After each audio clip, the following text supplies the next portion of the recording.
বহু ভালোবাসা দিয়ে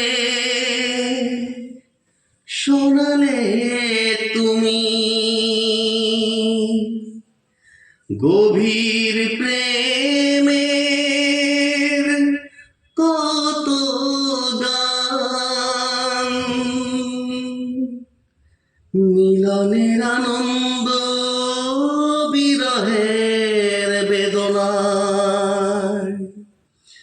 মানুষকে করলে যে দান,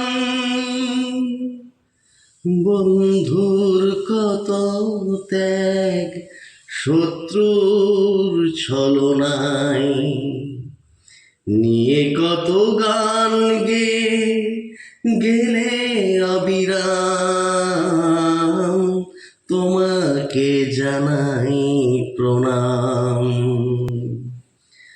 অমর শিল্পী তুমি কিশোর কুমার, তোমাকে জানাই প্রণাম। অমর শিল্পী তুমি কিশোর কুমার, তোমাকে জানাই প্রণাম।